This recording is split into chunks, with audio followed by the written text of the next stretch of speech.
Planco 2 does a great job of making your park feel alive and massive, but have you ever noticed how empty it feels outside of your park's borders? I mean, when have you ever seen a park built just out in the middle of nowhere like this? Wouldn't it be nice if we could add stuff like roads? Or train tracks? Oh, or maybe like a field. Oh, that's looking better already. What if we added some buildings and maybe some power infrastructure? And what if we could add stuff like windmills and moving trains? Oh, wait. We just did that. And it's all outside the park borders? How did I do that? Let me show you.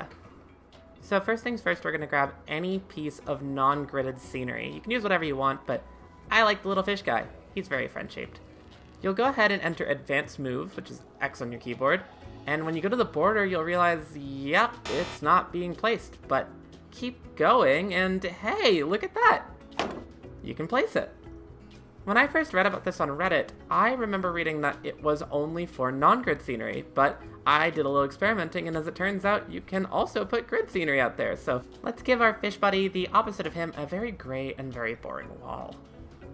So unfortunately it's limited to scenery, so that means no coasters, no flat rides, no shops, stalls, services, facilities, pools, or paths, but I can show you some other cool tricks.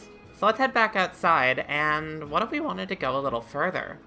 Well, we can try all we want, but unfortunately there actually is an outer limit even outside the outer limit. You can try all you want, but that scenery ain't going past that point. Or so I thought. To make this work, our scenery item is going to need a friend. In this case, 333 rocks, give or take. We're going to grab our main item that we want past the border, and we're going to put it way out as far as it can go. We're then going to grab our other scenery item, in this case our rocks, and move it all the way over. The reason why there's so many is that we're trying to average out the number of scenery pieces between the two. Go ahead and group them together in one building, and there you go.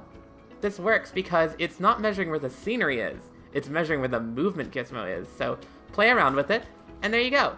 It's way outside the park borders now. Keep in mind when you're trying to do this though, that those rocks are still going to be subject to that no placement border thing, but yeah, now you're way outside the boundaries. And there's one more trick that I certainly wasn't expecting when I figured it out. So if you grab that way outside the boundaries windmill, put it way up in the air, let it go, get rid of your rocks, you don't need them anymore, and then double click on the windmill and get rid of it too, turn around, and you've got an incredible, one-of-a-kind bird's eye view of the entire area. Wait, where are my buildings?